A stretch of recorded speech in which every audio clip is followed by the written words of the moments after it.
40년을 함께한 남편, 믿었던 며느리. 하지만 그들이 나를 속이고 있었다면 당신이라면 어떻게 하시겠습니까? 그날 저는 모든 진실을 세상에 드러내기로 했습니다. 결혼한 지 40년이 됐습니다. 남편과 저는 서로의 숨소리만 들어도 마음을 읽을 만큼 익숙한 사이였죠. 남편은 정년퇴직 후 매일 아침 골프 모임에 나갔고, 저는 마당에서 국화와 들꽃을 가꾸며 소일했습니다. 세월이 흐르면서 우리 부부의 대화는 줄어들었지만 그게 불편하진 않았어요. 오히려 서로를 이해하고 존중하는 침묵이라고 생각했습니다. 며느리 윤정 씨는 2년 전 아들 민수와 결혼했습니다. 윤정 씨는 언제나 단정하고 예의 바른 사람이었어요. 키는 크지 않았지만 자세가 고닫고 말투도 차분했죠. 주말마다 반찬을 만들어 가져다 주고 저를 엄마라 부르며 따뜻하게 웃던 아이였습니다. 처음 만났을 때 그녀는 제가 부족하지만 열심히 배우겠습니다. 라고 말했어요. 그 겸손한 태도에 저는 마음을 놓았죠. 우리 아들 참 좋은 사람 만났구나. 윤정 씨가 집에 올 때면 남편도 유난히 기분이 좋아 보였습니다. 평소엔 무뚝뚝한 사람인데 그녀 앞에서는 농담도 하고 웃음도 많아졌어요. 처음엔 며느리를 예뻐하는구나 싶어서 대견했습니다. 하지만 어느 순간부터 그 웃음이 조금 이상하게 느껴지기 시작했어요. 너무 친밀해 보였달까요? 마치 오래 알고 지낸 사람처럼 편안해 보였습니다. 그런데 그날 모든 게 달라졌습니다. 남편이 외출하면서 휴대폰을 거실 테이블 위에 두고 갔어요. 평소 같으면 절대 건드리지 않았을 겁니다. 부부 사이에도 사생활은 존중해야 한다고 생각했으니까요. 하지만 진동이 계속 울리길래 무심코 화면을 확인했죠. 그 순간 눈앞이 하얘졌습니다. 그날처럼 보고 싶어요. 1시간 뒤에 만나요. 기다릴게요. 발신자는 윤정. 같은 이름일 거라고 믿고 싶었습니다. 하지만 메시지 끝에 찍힌 하트 이모티콘이 제 심장을 찔렀어요. 손이 떨려서 휴대폰을 놓을 수가 없었습니다. 다시 한번 확인했지만 내용은 그대로였죠. 머릿속이 복잡해졌습니다. 설마 우리 며느리는 아니겠지. 동명이인일 거야. 하지만 의심이 싹트기 시작하면 멈출 수가 없더군요. 그날 밤 남편은 소파에 앉아 TV를 보며 태연하게 웃고 있었습니다. 뉴스에서 정치인들이 다투는 모습을 보며 참 한심하네. 하고 중얼거렸어요. 그 웃음이 전에는 다정하게 느껴졌지만 이제는 낯설고 서늘하게만 보였습니다. 저는 그의 옆모습을 물끄러미 바라봤어요. 40년을 함께 살았지만 이 사람에 대해 얼마나 알고 있을까 하는 생각이 들었습니다. 침대에 누웠지만 눈을 감을 수가 없었습니다. 머릿속은 온통 그 문자 내용으로 가득 찼죠. 그날처럼 보고 싶어요. 대체 어떤 날을 말하는 걸까요? 두 사람 사이에 무슨 일이 있었던 걸까요? 생각할수록 가슴이 답답해졌습니다. 옆에서 남편의 코 고는 소리가 들렸어요. 평소엔 정겨운 소리였는데 그날 밤엔 그 소리마저 귀에 거슬렸습니다. 그날 이후 남편을 보는 제 눈빛이 달라졌습니다. 그가 외출할 때마다 어디 가는지 물어보게 됐고 돌아오면 옷에서 나는 냄새를 맡아봤어요. 40년 동안 쌓아온 신뢰에 금이 가기 시작한 거죠. 저는 이 균열이 단순한 오해이길 바랐습니다.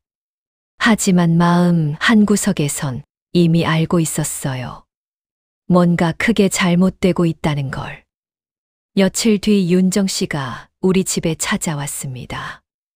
평소보다 훨씬 화려한 차림이었어요. 얇은 하늘색 블라우스에 선명한 빨간 립스틱, 그리고 진한 향수 냄새까지. 목에는 금목걸이가 반짝였고 손에는 명품 가방을 들고 있었죠. 처음 봤을 땐 오늘 무슨 좋은 일이라도 있나 싶었습니다. 하지만 그녀의 차림새가 왠지 낯설게 느껴졌어요. 마치 다른 사람을 만나러 가는 것 같았습니다. 어머니, 아버님 계세요? 잠깐 말씀드릴 게 있어서요. 윤정 씨의 목소리는 평소보다 한 톤 높았습니다. 뭔가 들뜬 기분이 묻어났어요. 남편은 거실에서 신문을 읽고 있다가 그녀를 보더니 반가운 듯 환하게 웃으며 일어났습니다. 오, 윤정이 왔네. 어서 와. 그 웃음이 너무 자연스러워서 오히려 의심스러웠어요. 남편은 윤정 씨를 방으로 들였습니다. 저는 부엌에서 설거지를 하면서도 귀를 쫑긋 세웠어요. 방문이 닫히고 낮은 목소리로 이야기하는 소리가 들렸습니다. 정확히 무슨 말인지는 들리지 않았지만 분위기가 심상치 않았어요. 그리고 두 사람의 웃음소리. 그 웃음이 어쩐지 너무 친밀하게 들려서 가슴이 철렁 내려앉았습니다. 15분쯤 지났을까요? 윤정 씨가 방에서 나왔습니다. 그녀의 얼굴은 약간 상기되어 있었고 입가에는 미소가 걸려 있었어요. 어머니, 그럼 저 먼저 갈게요. 맛있는 거 해드릴게요. 그녀는 인사를 하고 현관문을 나섰습니다. 남편은 그녀를 배웅하며 조심히 가. 하고 손을 흔들었어요. 문이 닫히자 남편은 다시 소파에 앉아 신문을 펼쳤지만 그의 입가에는 미소가 남아 있었습니다. 윤정 씨가 돌아간 후 저는 남편의 방으로 들어갔습니다. 책상 위에는 서류 몇 장이 놓여 있었고 의자에는 그가 입던 재킷이 걸려 있었어요. 그 재킷을 세탁하려고 들었는데 포켓에서 명함 한 장이 나왔습니다. 라움 소셜 클럽. 고급스러운 검은색 바탕에 금색 글씨로 쓰여 있었어요. 뒷면에는 손글씨로 짧게 적힌 이름이 있었습니다. 윤정. 손끝이 덜덜 떨렸습니다. 명함을 다시 한번 확인했지만 내용은 그대로였어요. 라움 소셜 클럽. 그게 뭔지는 몰랐지만 이름만 들어도 심상치 않았습니다. 그리고 그 명함에 윤정이라는 이름이 적혀 있다는 것. 이건 우연일 수가 없었어요. 아들에게 말해야 할까 고민했습니다. 하지만 확실한 증거도 없이 아들의 결혼 생활을 흔들 수는 없었어요. 그 아이가 윤정 씨를 얼마나 사랑하는지 알고 있었습니다. 만약 제 의심이 틀렸다면 아들에게 씻을 수 없는 상처를 주는 일이 될 테니까요. 대신 저는 조용히 관찰하기로 했습니다. 진실이 무엇인지 확인하기 전까지는 함부로 말하지 않기로요. 그 후로 남편의 일거수일투족을 지켜봤습니다. 그가 외출할 때마다 메모장의 시간과 목적지를 기록했어요. 골프 모임 간다, 친구 만난다, 은행 볼 일 있다는 그의 말을 일일이 적어뒀습니다. 퇴직 후라며 돈을 아껴 쓰던 남편이 최근 들어 현금 인출이 부쩍 늘었다는 것도 알게 됐어요. 통장을 몰래 확인해 보니 한 달에 200만 원 이상씩 빠져나가고 있었습니다. 윤정 씨도 달라졌습니다. 예전엔 수수한 옷차림이었는데 어느새 명품 옷과 액세서리를 걸치기 시작했죠. 가방, 신발, 시계까지 전부 비싼 것들이었어요. 아들의 월급으로는 감당할 수 없는 수준이었습니다. 서로 아무 일 없는 척했지만 두 사람의 눈빛에는 뭔가 숨기는 기색이 역력했습니다. 저는 확신했습니다. 이건 단순한 오해가 아니라고. 뭔가 큰 비밀이 숨겨져 있다고. 결국 저는 직접 확인하기로 했습니다. 남편이 외출하던 날 몰래 뒤를 쫓았어요. 평소처럼 골프 모임 간다며 나가는 남편의 뒷모습을 보고 저도 재빨리 외투를 걸쳤습니다. 택시를 타고 그가 탄 차를 따라갔죠. 운전기사에게 저 앞차 놓치지 말아주세요 라고 부탁했어요. 기사님은 의아한 표정을 지었지만 묵묵히 따라갔습니다. 남편의 차는 골프장 방향이 아니었습니다. 강남 쪽으로 향하더군요. 30분쯤 달려 강남 한복판의 고급 건물 앞에 도착했습니다. 유리문에는 라움 소셜 클럽이라는 간판이 걸려 있었죠. 바로 그 명함에 적혀 있던 곳이었어요. 가슴이 쿵쿵 뛰기 시작했습니다. 그곳 입구 앞에 서 있는 사람을 보고 저는 숨이 멎는 줄 알았습니다. 바로 윤정이었어요. 그녀는 화려한 드레스 차림에 높은 하이힐을 신고 있었습니다. 머리는 단정하게 올려 묶었고 목에는 진주 목걸이가 걸려 있었죠. 마치 파티에 가는 것 같은 차림새였습니다. 그리고 남편이 차에서 내렸습니다. 그는 윤정 씨를 보더니 환하게 웃으며 다가갔어요. 두 사람은 자연스럽게 나란히 걸어 건물 안으로 들어갔습니다. 남편의 손이 윤정의 허리에 살짝 닿는 것 같았어요. 그 모습을 보는 순간 세상이 멈춘 것 같았습니다. 심장이 미친 듯이 뛰고 손바닥에는 땀이 흥건했습니다. 숨을 쉬기가 힘들 정도로 가슴이 답답했어요. 택시 기사에게 그냥 가주세요 라고 했지만 목소리가 떨려서 제대로 말이 나오지 않았습니다. 기사님은 백미러로 저를 쳐다보더니 조용히 출발했어요. 돌아오는 내내 눈물이 멈추질 않았습니다. 40년 동안 믿었던 남편, 2년 동안 며느리로 대했던 윤정. 그들이 저를 이렇게 철저히 속이고 있었다니. 배신감과 분노, 그리고 허탈함이 한꺼번에 밀려왔어요. 집에 도착해서도 한참 동안 현관 앞에 서 있었습니다. 문을 열고 들어갈 용기가 나지 않았거든요. 그날 밤 무너진 마음을 붙잡고 오랜 친구에게 전화를 걸었습니다. 윤정이란 사람에 대해 알아봐 줄 수 있어. 친구는 사정을 물었지만 저는 자세히 말하지 않았어요. 다만 꼭 필요한 일이야 라고만 했죠. 친구는 알았다며 조사해 보겠다고 했습니다. 며칠 뒤 친구에게서 두꺼운 봉투가 도착했습니다. 손이 떨려서 제대로 열 수가 없었어요. 봉투 안에는 서류 몇 장과 사진이 들어 있었습니다. 그 내용을 보는 순간 머릿속이 하얘졌습니다. 윤정은 몇 년 전까지 그 라움에서 일했습니다. 고급 유흥업소였어요. 그녀는 그곳에 인기 있는 직원이었고 단골 손님들이 많았다고 합니다. 그리고 남편은 그곳의 단골 손님이었어요. 회식이나 접대 명목으로 자주 드나들었다는 기록이 남아 있었습니다.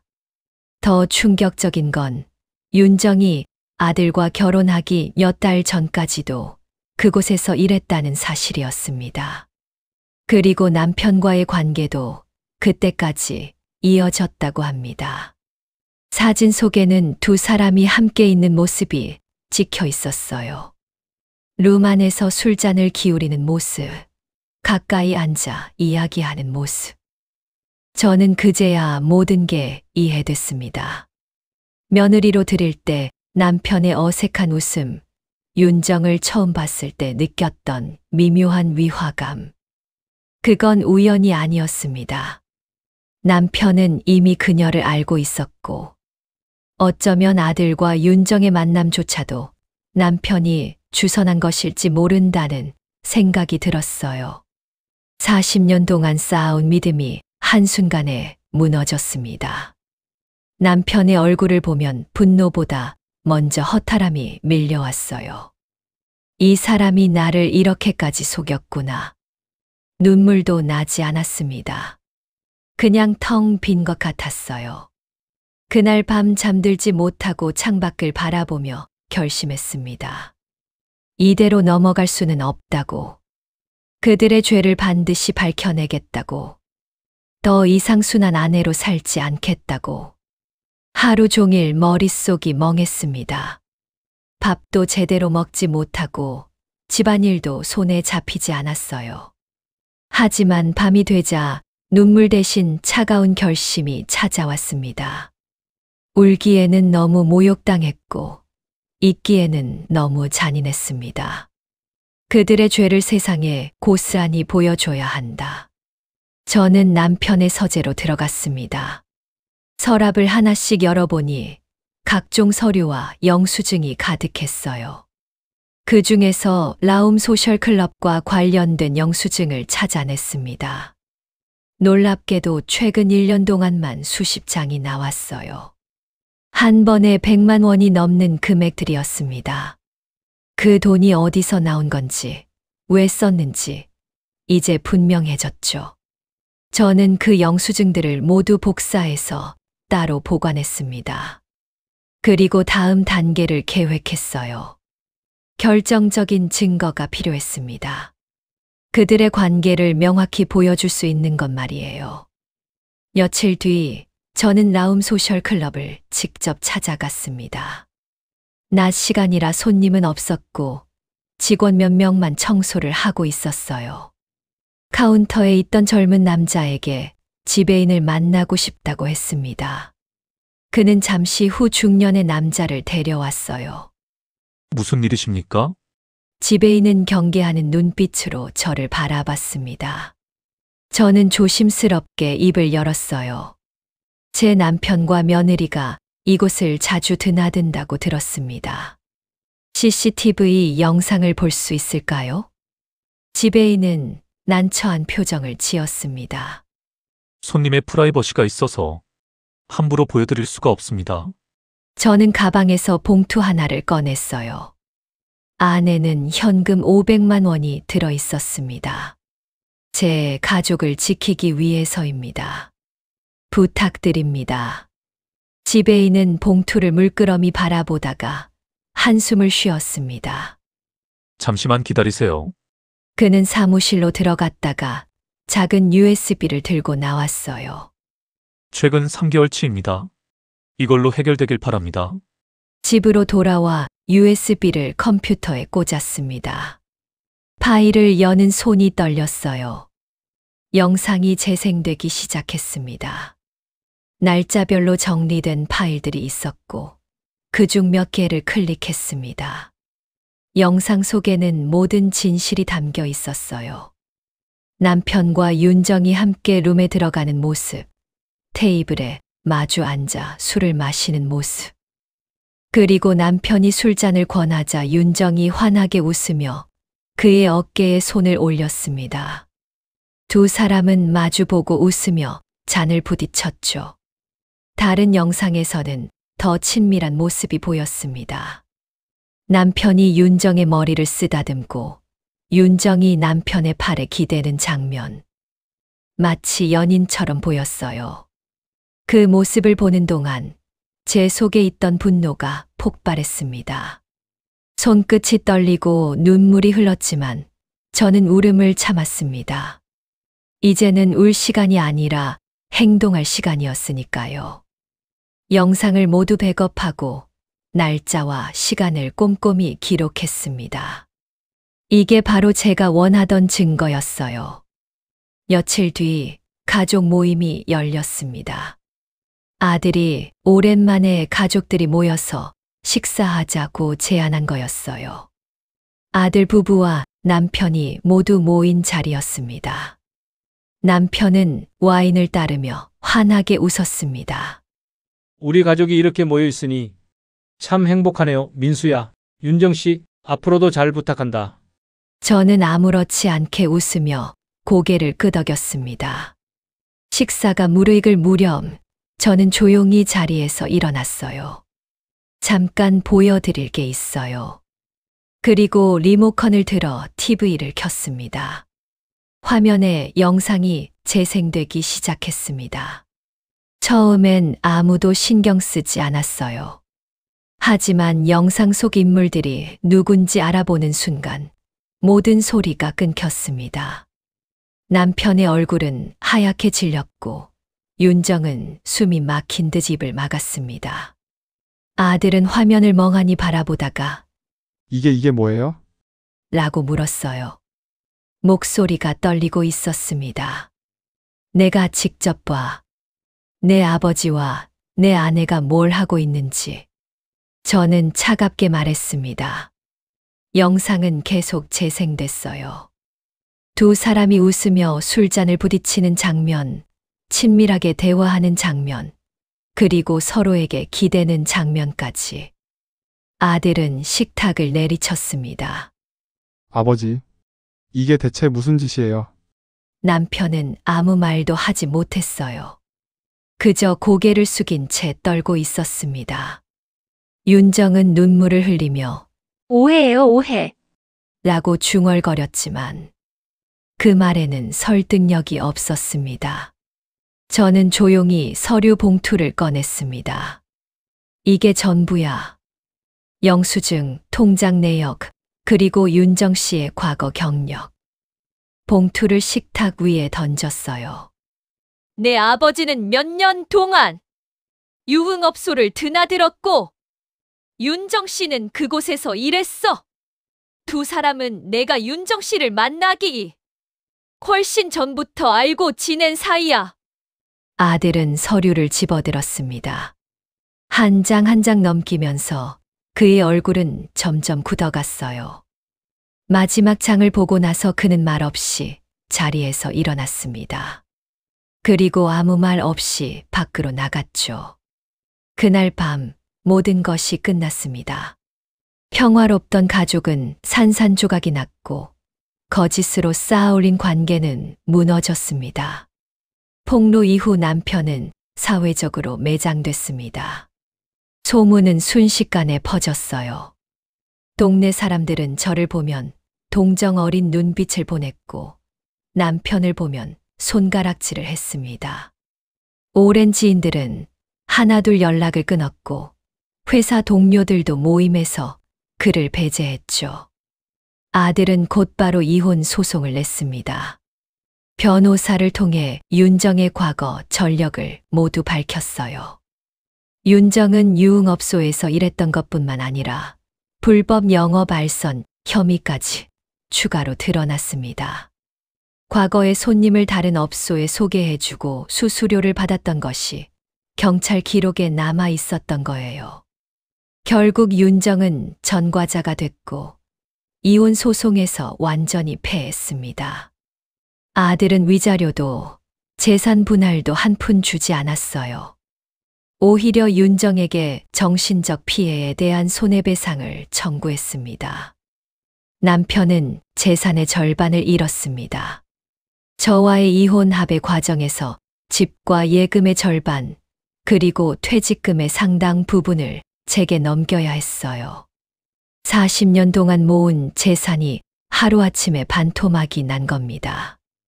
며칠 후 남편은 편지 한 장을 남겼습니다. 봉투 안에는 3장의 편지지가 들어 있었어요.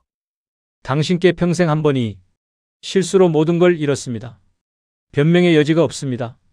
다만 당신과 함께한 40년은 거짓이 아니었습니다. 그 세월만은 진심이었다는 걸 알아주세요. 미안합니다. 저는 그 편지를 다 읽고 나서 마당으로 나갔습니다. 오래된 화분 옆에 불을 피우고 편지를 한 장씩 태웠어요. 종이가 타면서 검게 변하고 재가 되어 바람에 날아갔습니다. 그 연기를 보면서 생각했어요.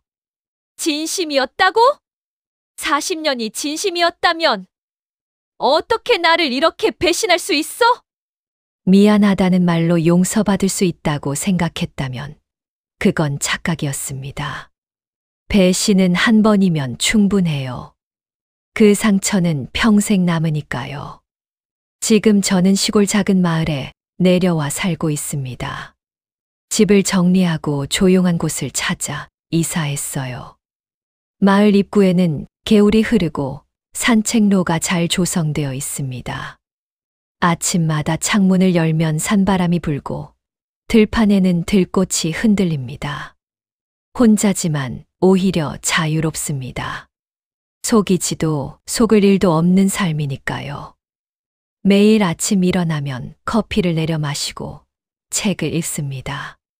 오후에는 텃밭을 가꾸고 저녁에는 산책을 나갑니다.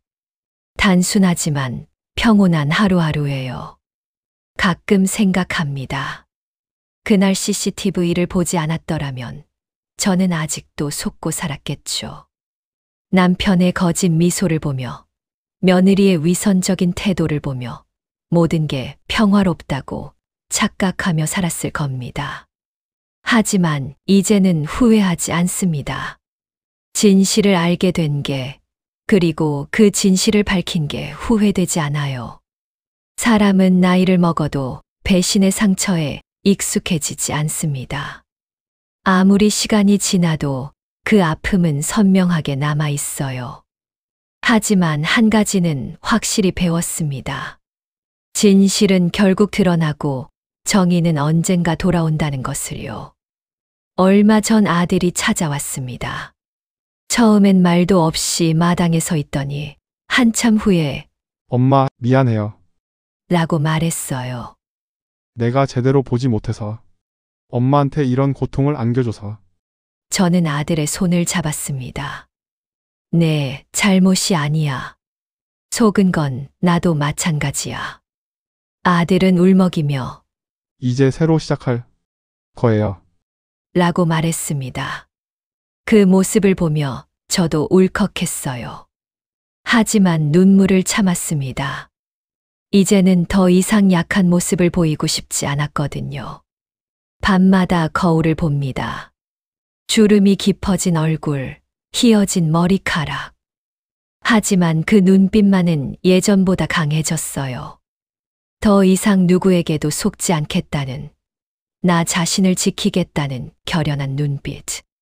그리고 오늘도 거울 속 제게 말합니다. 이제 나는 더 이상 피해자가 아니야. 나를 되찾았어. 그리고 이제부터는 진짜 내 인생을 살 거야. 창밖으로 해가 지고 있습니다. 노을이 아름답게 물들고 새들이 지저귀입니다. 저는 베란다에 앉아 그 풍경을 바라봅니다. 평화롭습니다. 진짜 평화예요. 거짓 위에 세워진 평화가 아니라 진실 위에 선 평화. 그게 얼마나 소중한지 이제야 알았습니다.